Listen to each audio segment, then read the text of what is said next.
So we've got we've decided after research that it's called an Elizabethan sleeve, and it's one where you have a tight fitting for the lower section of the arm, and then a puff sleeve at the top, and really quite pretty. So it was named after Elizabeth I, who either popularised the style. I suppose that's what monarchs did in those days. She probably didn't invent it, but anyway. And then again, so that would have been the 16th century, I think she was around. And then it came into fashion again in the early 19th century, with all of the sort of classical, Grecian-inspired styles. Every dress. So, if you see, there'll be sleeves like this in the Jane Eyre TV shows and that sort of thing. So what we've done is we've started with our fitted sleeve. So there's another video for a fitted sleeve, which is this one that has an elbow dart. So you can still do it without using this sleeve. You can just use like the basic, like our basic sleeve. But this will just give you, this elbow dart just gives you a bit more fit, and it also, helps create that that swing forward on the sleeve as well. And it's also this this alteration. This block is a little bit smaller around the wrist, so that's what this is about, like that really slim sleeve with a sort of quite voluminous puff top. So we're now going to, we just need to measure, we do the top section first, so we're going to make it, what are we going to make it? 2.5 centimetres down, so I've already got a mark there. So that's 5 centimetres from the underarm down, and then we're going to just draw a line across. So we're not tracing this out just yet, just need to get this construction line in. And this one, actually, this already has the seam allowances on it as well. So if you do that first and then trace this off, just keep in mind that you don't need to add additional seam allowances. You just need to deal with actually you do need to add a seam allowance along here for it to join onto the lower section. So just from that point up to our underarm,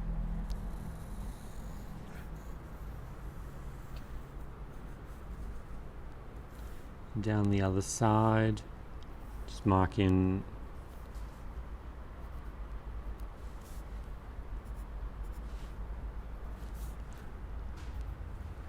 actually I shouldn't have gone that far. What am I doing? So just rub that out, and I do need this mark here though, because we do need to put a line across.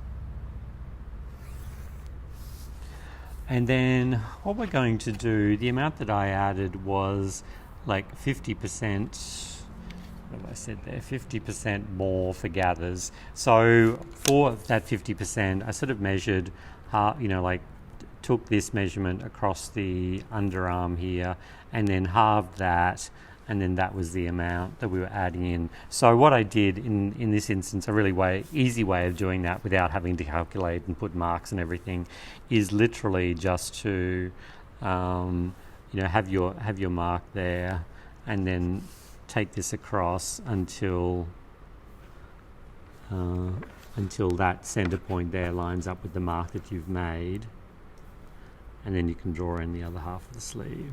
So nothing really very calculated, it's just sort of a nice amount of fullness that we're adding in. And so we've got this shape here now, so we're going to actually just finding the middle point. Actually, let's measure that. How far is here?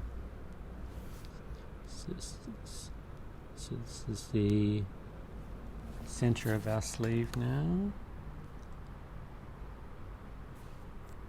So I literally just measured halfway between these 2 points, and then with the ruler as a grading ruler at a right angle to this line, went up to found the center, and then we're adding in, this is half scale, so 2 centimeters half scale for some extra height on the top, which gives you this puff here. So that's 4 centimeters in full scale, and then we're going to smooth this line up to the top and then down the other side again. So that's our new line there. And with this one, because we really do want this to be quite puffy here, I've actually come down. So I've done the gather. You can see here I've done the gather all the way down to the to our balance points here. So this whole top section is going to be gathered. And remember too that I need to remember that I've actually got a seam allowance included on here. So now that I've done this, I can add my seam allowance in. Yeah, so if you're starting from scratch, you leave the seam allowance off and just add it all at the end. Yes, the last thing I want to do though is add another seam allowance on, Yeah. which can get confusing sometimes.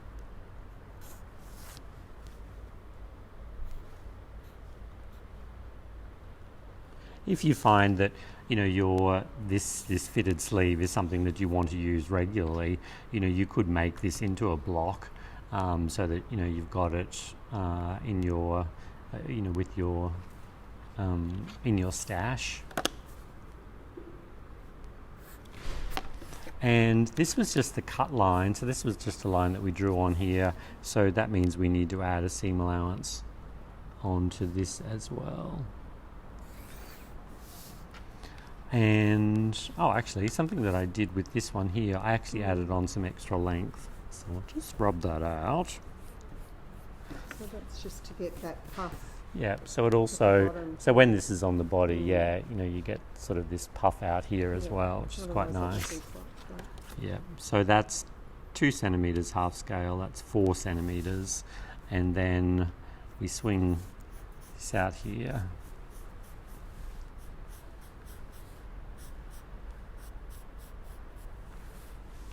Just play with that a little bit. This probably needs to come out a bit more.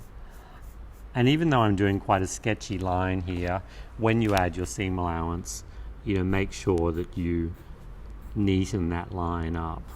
It's nothing worse with pattern making than having sort of like scratchy lines everywhere, because you can never be quite sure which one you're actually supposed to be following. So even though my first one was a bit scratchy, the one that I've added is much more definite. And then what we don't want is the gathers going all the way under the arm. So you can see here that there's a section there where there are no gathers. So that's probably about 4 centimeters from the underarm, so half scale, that's 2 centimeters. So I'm just putting in an extra 2 notches there. And I've done it 2 centimeters from the stitch line as well, so it'd be then 5 centimeters from this edge in full scale, so 1 centimeter seam allowance, and then double this 2 centimeters. And then our center line is our grain line, and we'll cut a pair of those, and then you can add on your wobbly line to indicate gathers, and I don't know why, but I always write Well, it looks like gather there as well. So that's our top section, and our bottom section is really quite simple, and I won't show you, but it's basically we're drawing out this bottom section here, copying it, and then adding a seam allowance on, so which is what we've done here. So, and one thing that I didn't do here to help with the gathers, because actually this is gathered as well, is a center notch there to match up with the center here. So this amount gathers onto this amount, you can see. So this is just flat here, and then the gathers go from here to here, and then from here over to here.